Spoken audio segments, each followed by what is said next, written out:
Ja, vi er på McDonald's, og vi har købt den ikke så berømte Filet-O-Fish. I kan se, den kommer i en blå kasse. Ja. Den har sin helt egen kasse. Lad os åbne for udyret.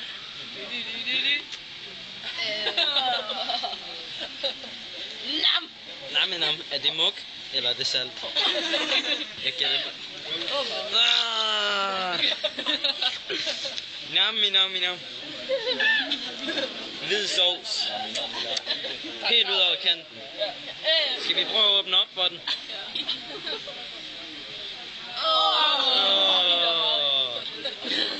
Der er meget sovs. Okay, og vores testpersoner er hvem? Mig, Sofia Brink Nielsen. Sofia Brink Nielsen. Hvad synes du? Hvordan synes du, den ser ud? Det ryger ud. Der er også must. Det ser ud sådan. Ja, der er must i. Og så skal vi også have. Ej, det smager godt nok. No. Nej, det smager godt nok. Ja, jeg skal ikke smage på den. Ja, du tager det. Jeg er helt nervøs.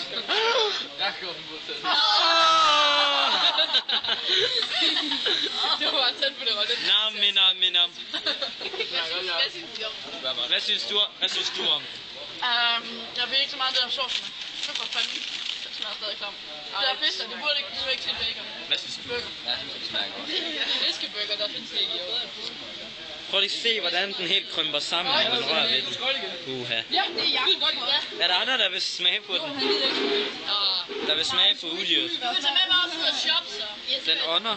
Ja, Johan, du tager med ud og shopper. Vi skal have fået en BH, og vi skal have fået en t-shirt. Han skal jo ikke selv sidde. Man var ret nederen til blå. Nej, jeg skal sgu ikke smage den. Jeg har slet ikke betalt for den. Johan, vi skal ind og shoppe undertøj. Nå, nice. Jeg tager med. Jeg glemte mine penge til. Hey. Og hun tør tage en bid mere. Hvad er der med den? Kan du lide den? Kan du lide den? Kan du lide den? Nej, det kan du ikke. Jeg er klar. Det gør der med dig meget. Men nam. Der fik du noget med fisken. Smager det der overtjente penge, jeg bruger. Ja. Smager det der. Ad, de bliver ved med at spise af den. Sofie kan godt lide det. Sofie kan godt lide det. Se, den ånder. Fylder bare. Faktisk rigtig hårdt. Hvor? De finder en Nam. Og det var så vores Filet-O-Fish. Lad være med at købe. Hej.